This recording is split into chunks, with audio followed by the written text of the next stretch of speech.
Bom dia a todos, o meu nome é Paula Couto, sou investigadora do Laboratório Nacional de Engenharia Civil.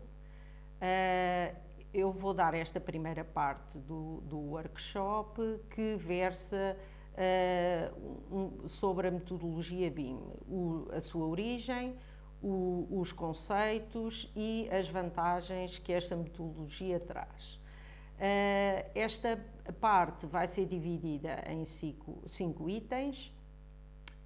Vou falar um pouco sobre a evolução histórica, o que significam o acrónimo e o conceito BIM, quais são as dimensões dos modelos BIM, os níveis de desenvolvimento e também as vantagens e limitações que esta metodologia traz. Como considerações iniciais e um pouco para perceberem qual é a necessidade de implementar estas novas metodologias, podemos dizer que o setor AECO, que corresponde à arquitetura, engenharia, construção e operação, portanto tem serviços e indústria dentro desta nova designação de setor, tem experimentado uma evolução na otimização dos seus processos, atendendo à crescente exigência e necessidade de adoção de uma maior sustentabilidade. Portanto, estamos a falar em reduzir as emissões de gases, o consumo energético e o impacto ambiental.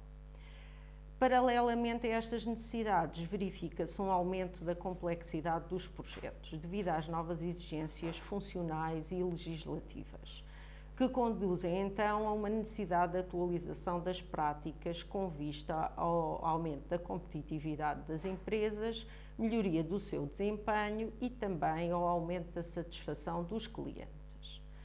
Face a estes desafios, é então necessário recorrer a inovações tecnológicas que permitam a automatização dos elementos que constituem o projeto de construção ou de reabilitação, possibilitando uma partilha eficaz da informação nesses projetos, que incluem as diversas especialidades que são obrigatórias legalmente incluir nos projetos.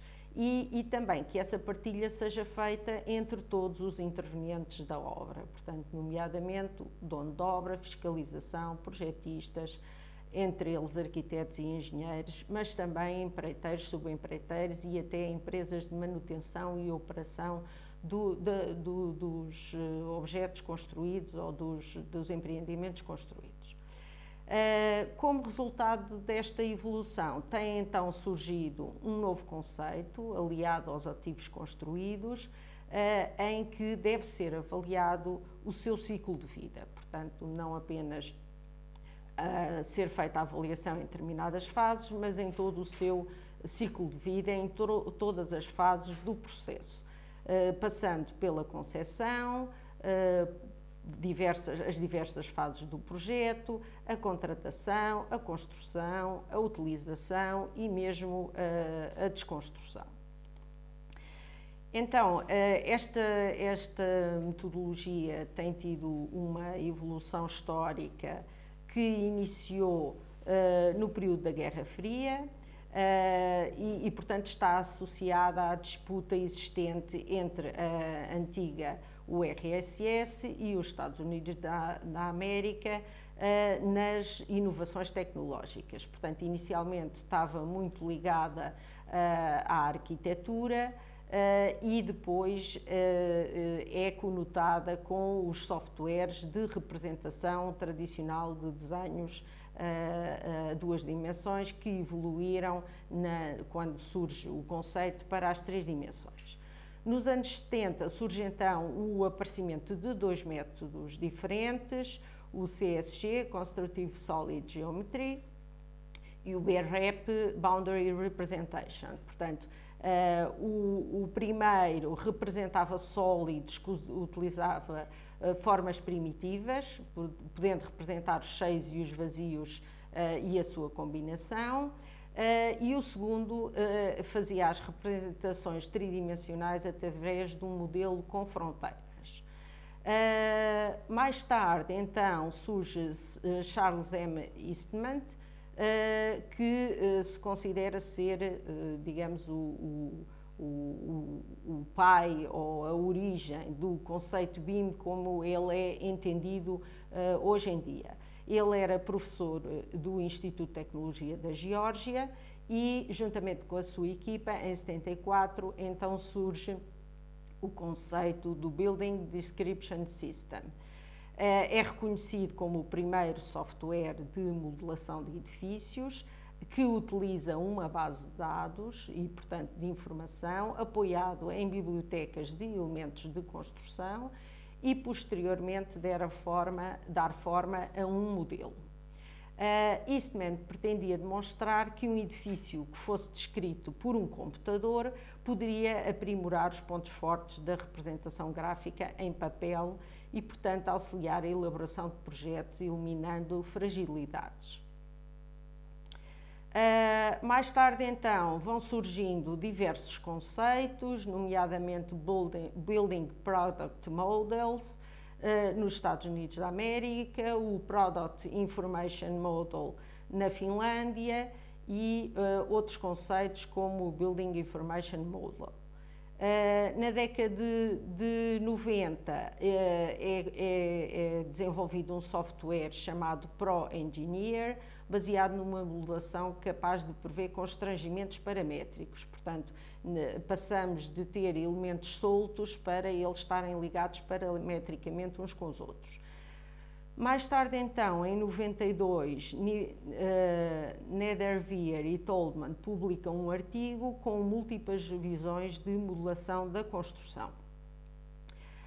Ainda durante a época de 90 surgem as Industry Foundation Classes, o IFC, que propõe formatos que são normalizados para haver uma maior interoperabilidade entre os diversos softwares. Em 2002, a Autodesk compra o Revit e passa a promover este software, criando metodologias de trabalho colaborativas e possibilitando a integração de diferentes especialidades num único modelo. Mais recentemente tem havido bastante desenvolvimento dos softwares que surgem no mercado e que, havendo sempre a necessidade de haver interoperabilidade entre eles. Passava agora a falar um pouco sobre o acrónimo BIM e o seu conceito. O acrónimo designa Building Information Modeling, ou como viram na sua origem Model, ou ainda se fala em Management, ou seja, pretende designar a gestão, a modelação ou o modelo de informação que é guardado sobre todos os dados da construção de um determinado ativo. Este conceito baseia-se ainda num processo colaborativo entre os diversos intervenientes e, portanto, o modelo centraliza as diversas disciplinas que estão envolvidas no projeto, como a arquitetura, as infraestruturas, a estrutura e ainda da parte da construção, os tempos e os custos, assim como da operação, a manutenção dos equipamentos.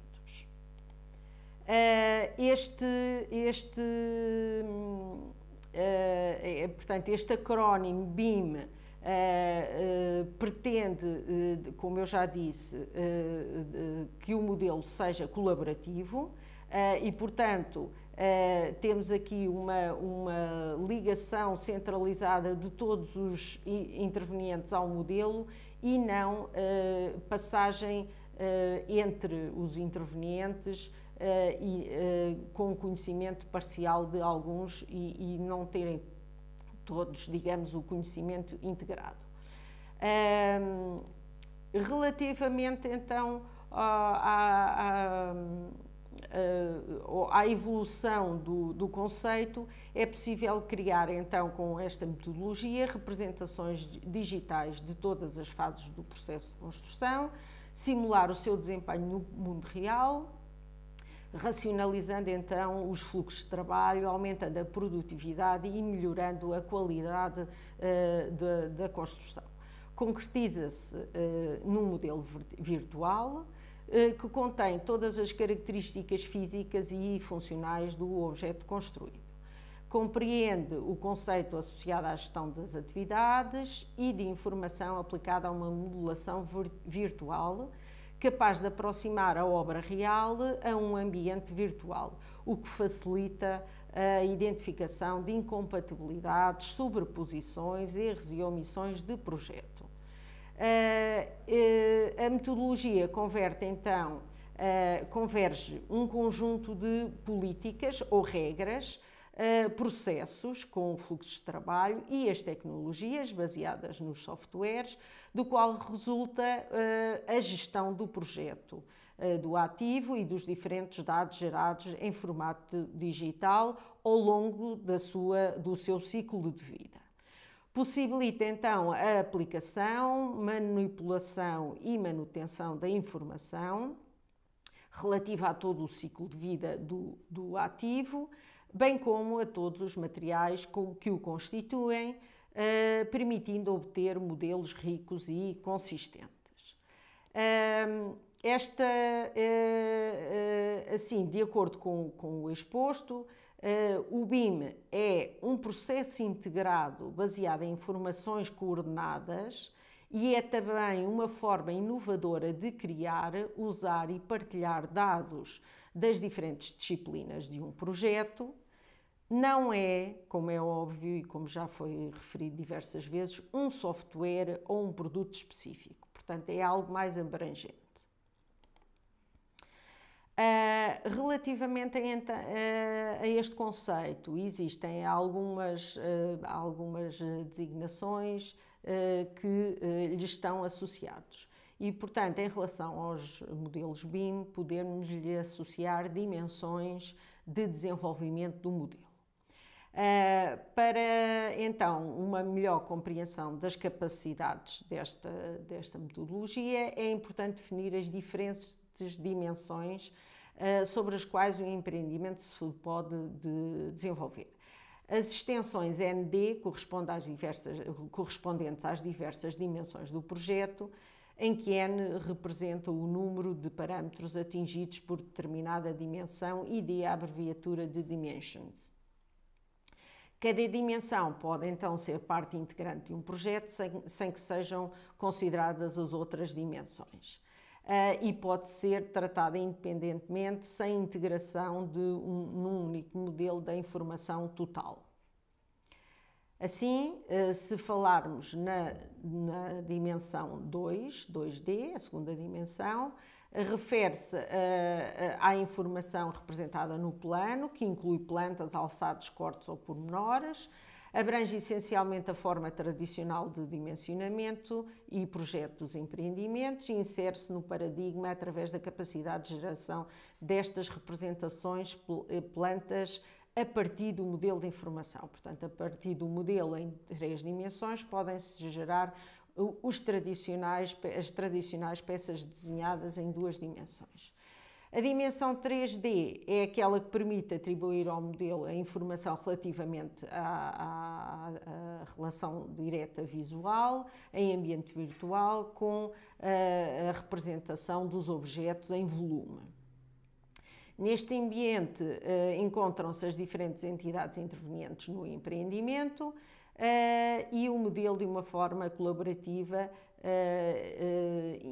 intersecciona o projeto, procurando obter assim uma representação as-built com nível de detalhe adequado. Já vamos falar sobre o nível de desenvolvimento.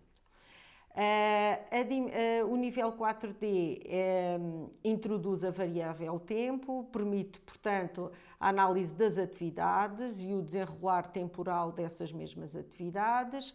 É possível visualizar o andamento da obra passo a passo, quer em fase de projeto, quer no acompanhamento dos trabalhos e simulação de eventuais cenários de exploração do empreendimento.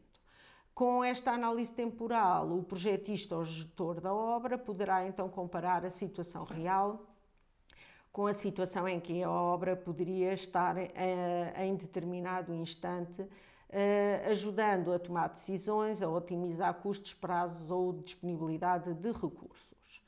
Relativamente a esta dimensão, tem aqui um aspecto visual do que os softwares podem disponibilizar, como sejam visualizações de Gantt e de planos de trabalho e etc.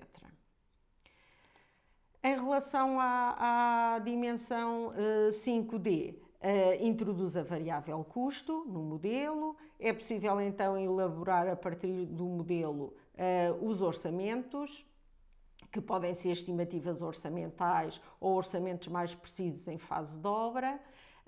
E, portanto, estas duas dimensões, a 4D e a 5D, são muito importantes nas fases do processo de desenvolvimento do empreendimento e até de verificação da sua viabilidade antes da construção. A dimensão 6D refere-se à análise da eficiência energética e do impacto ambiental dos empreendimentos. Esta análise é suportada não só pelas ferramentas BIM com capacidade para tal, mas também pelo facto de existência de informação parametrizada no modelo relevante para estas análises. E esta informação poderá ir desde dados de iluminação natural, ventilação, acústica, até coeficientes térmicos dos materiais constituintes, permitindo a correção e a otimização do projeto segundo estes vetores.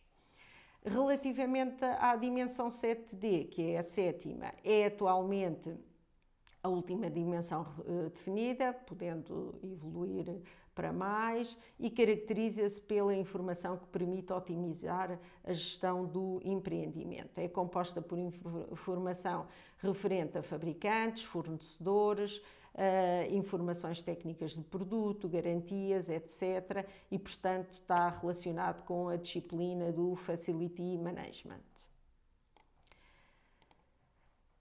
Avançando então para o quarto ponto, relacionado com os níveis de desenvolvimento ou Level of Development, com as iniciais LOD.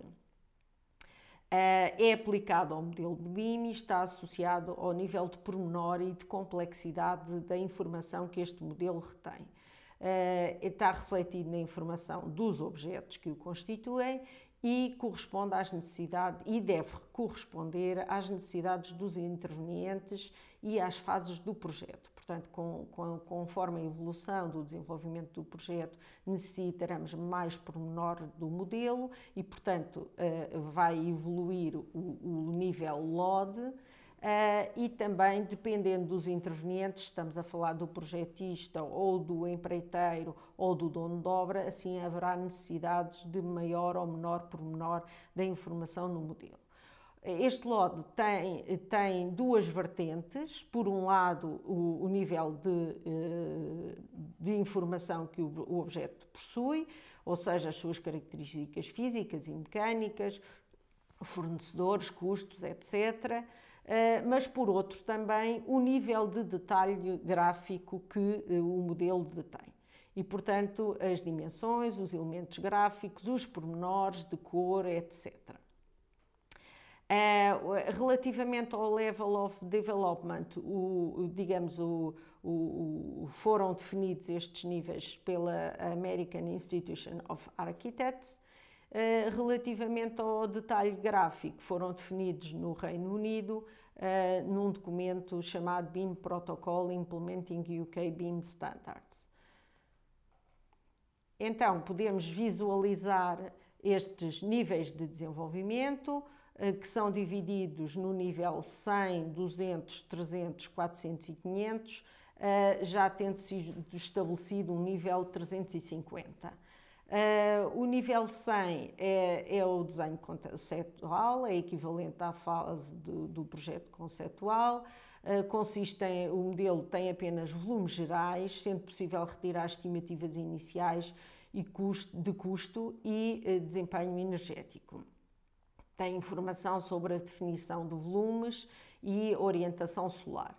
Este nível está relacionado com o detalhe de gráfico conceptual também, em que tem um mínimo de informação de identificar os elementos, para se identificar os elementos, é criado num material consistente e corresponde a um detalhe de uma escala de um 500 a um 200. Quando passamos para o LOD 200, estamos no desenho esquemático. O modelo consiste em sistemas generalizados com aproximação de tamanho, forma, quantidade, localização e orientação. Pode ser utilizado para análise de critérios de desempenho e geralmente contém a informação necessária para a realização de uma análise estrutural básica. Quando passamos para o LOD 300, já estamos num documento de desenvolvimento da construção. O detalhe é adequado para a criação de peças desenhadas da construção. É possível proceder a simulações detalhadas de elementos e sistemas. A este nível, a informação do modelo é suficiente para a preparação dos documentos normalmente requeridos no projeto de execução.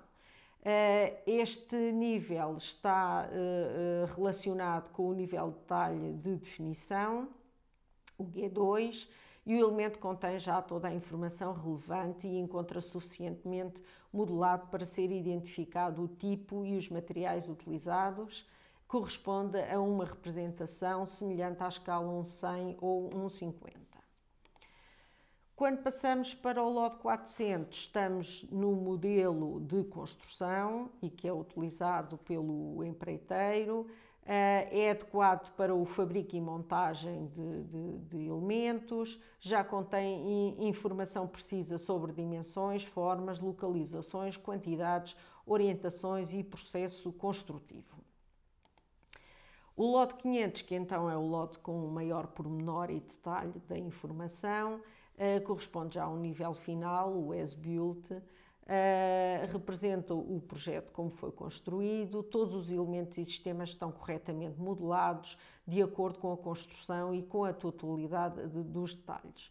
O modelo pode ser usado para manutenção e adicionado à documentação do edifício. A este modelo está ligado o detalhe gráfico G3 de definição, que é um detalhe onde já se pode fazer renderização do modelo e, portanto, já é possível mostrar a um cliente como é que vai ser, digamos, o objeto final construído, o ativo final construído. Passava então para o ponto 5, onde identifico algumas vantagens e limitações que a metodologia tem.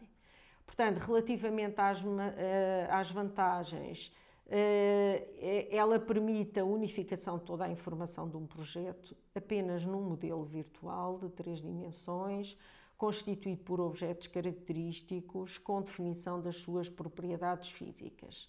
Esta informação está interligada por via de relações paramétricas entre os objetos, permitindo o processamento automático das alterações em todo o modelo e facilitando as intervenções futuras no projeto.